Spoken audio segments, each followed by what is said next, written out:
Hello అందరికీ Diwali special simple గా కజ్జికాయలని ఇలా ఒకసారి చేసి చూడండి. ముందుగా ఒక బౌల్‌లోకి కేజీ మైదా పిండి తీసుకొని రుచికి తగినంత ఉప్పు, 2 టేబుల్ స్పూన్ల నూనెను వేసుకొని వాటర్ వేసుకుంటూ చపాతీ పిండిలో కలుపుకొని పక్కన పెట్టుకోండి. ఇప్పుడు స్టఫింగ్ కోసం స్టవ్ మీద బాండి పెట్టుకొని 2 టేబుల్ స్పూన్ల నెయ్యిని వేసుకొని, ఒక కప్పు బొంబాయి రవ్వని వేసుకొని, అదే కప్‌తో 3 కప్పుల ఎండు కొబ్బరి తురుమును వేసుకొని ఫ్రై చేసుకోండి. మీ దగ్గర ఎండు కొబ్బరి లేకపోతే పల్లీలని వేయించుకొని పొడి చేసి వేసుకోవచ్చు. ఇలా ఒక బౌల్‌లోకి వేసుకొని అదే కప్‌తో 2 కప్పుల షుగర్ పౌడర్‌ని వేసుకొని కలుపుకొని పక్కన పెట్టుకోండి. ఇప్పుడు ముందుగానే కలిపెట్టుకున్న మైదా పిండిని ఇలా చిన్న చిన్న పూరీల్లాగా చేసుకొని, ప్రిపేర్ చేసుకున్న స్టఫింగ్‌ని పెట్టేసి, ఇలా చూపించిన విధంగా కజ్జికాయలన్నిటిని ప్రిపేర్ చేసి పక్కన పెట్టుకోండి.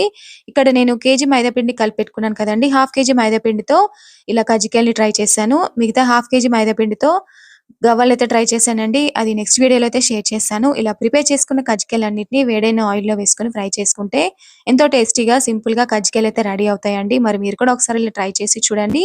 అలాగే ఈరోజు వీడియో నచ్చితే చిన్న లైక్ ఇవ్వండి. Thank you for watching.